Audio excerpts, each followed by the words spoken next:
sometimes the best people to help others overcome addiction are those who have overcome it themselves.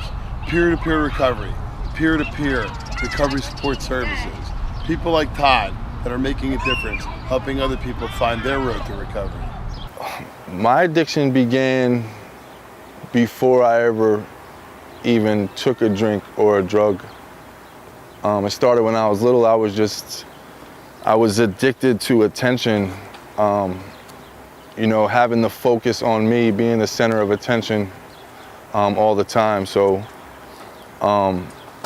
when I finally actually did put a substance in my body was around 11, 12 years old. I first smoked weed for the first time, and I instantly fell in love with the feeling, with being able to escape my reality. By that time, I was already in a lot of trouble in school, getting kicked out of school, fighting in school. I was living in a bad neighborhood, no father in my life. My mother, did the best she could, but she had to, work a tremendous amount of hours to put food on a plate for me and my two brothers and sister. It just really spiraled out of control at that point. Nothing was good enough. The weed wasn't good enough, and then I would go to dust and ecstasy, and I was around 14 or 15 when I first started doing cocaine, and then I first did my first bag of heroin at 17, and it was over from there. I became homeless. I lost everything in my life, anything that I've ever worked for, anything that I was ever able to obtain, I lost. In and out of multiple rehabs. I did 2 federal prison sentences over just because of the course of my addiction. What I was doing for the money to end up in prison, it was directly related to my heroin use. My family wouldn't talk to me in the end. Like I said, I was homeless. I was living in an abandoned house. I wouldn't shower for a week. I didn't even care. Food came second to my addiction at that point. In the beginning, I really didn't see it because I still had mommy's couch to stay on. I still had my brother to call. I still had friends that, still believed in the person that I used to be. So in the end, I had none of that left. I had no friends, no real friends to call on. Even the people that loved me, they had to love me from a distance, because at that point I was stealing everything. You couldn't trust me. Everything I said was a lie. So I think that hurt the worst out of everything. When you could lose the physical things and the possessions in your life, but when you lose the people that you love the most, especially the woman who gave birth to you and sacrificed her life for yours, even now I get choked up thinking about it, because you really lose all hope. Like you become like life doesn't matter at that point. So it came to a crossroad where I was like, I'm either gonna get better or I'm gonna continue this thing and see where it takes me. And I knew it was gonna take me to my death.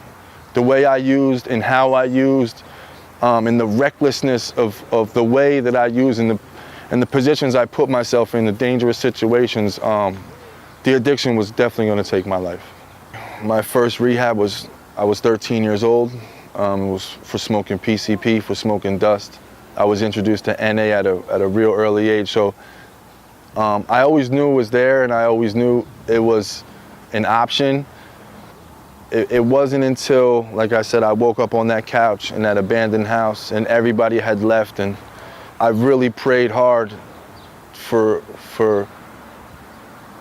just a definitive answer from God. Just either I was either gonna make 1 or 2 phone calls. It was either to get more dope, more heroin, and continue to do what I was doing and never try to get clean ever again and just live in this miserable life that I created for myself, or I was gonna give it one more honest shot, like literally.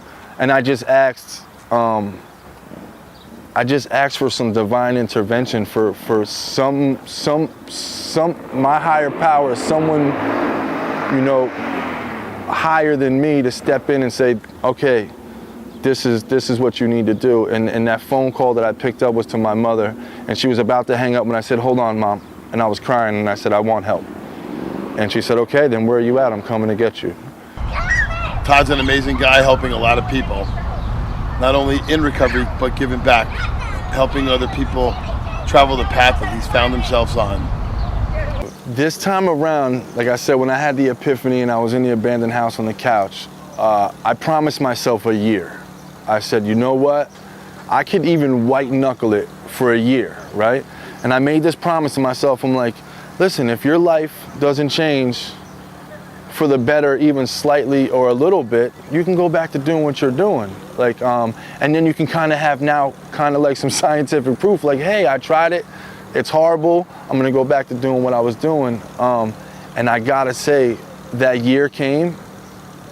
I wouldn't trade my life at that point for anything in the world. I wouldn't trade my recovery at that point for anything in the world. By the time I hit a year, I was registered full-time as a college student, and that was not on my radar. I had, if you would have asked me 10 years ago, I had college written off in my future. That just wasn't in my future. I was graduating a wonderful program in New York. I was moving out into my own apartment. I had money saved. I had a good job.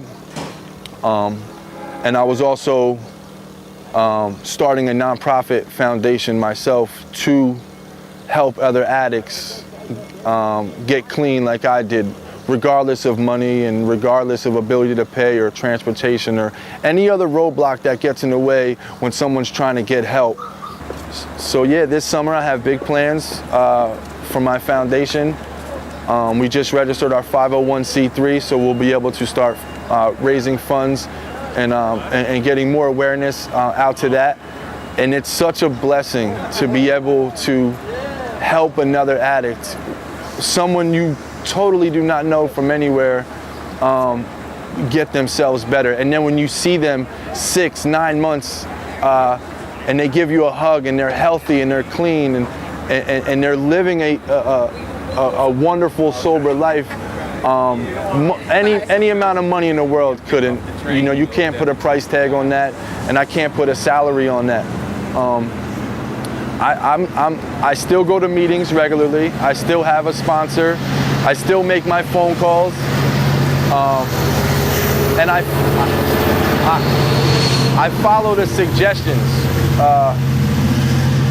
Whatever the people in NA or AA tell me to do, the suggestions, I don't question them anymore, and I don't, regardless if I don't agree with them or not. Like, why can't I have a girlfriend for the first year? Like, I'm a man, but I followed that suggestion and it worked. I had to learn to love myself, and I still take it one day at a time. I still don't look too far ahead in the future. I set goals for myself, but my recovery comes first. My recovery is number 1, 2, and 3 on my list. That's ahead of my mom, it's ahead of everyone else. And it does not mean that I don't love my mother or my family. That's not what it means. It means that if I lose number 1, 2, and 3, the rest of it's out the window. So I love my life. I have a good time. Like, it's the most amazing feeling to me to wake up in the morning and not have to call somebody for a substance just so I can get out of bed. I'm not a slave to the drug anymore. I'm finally free and living the life that I want to live, and it's amazing. I'm truly blessed. Todd has not only found recovery for himself, but he's showing other people to find their way. We'll see you on the next episode of On the Road to Recovery. I'm Michael DeLeon.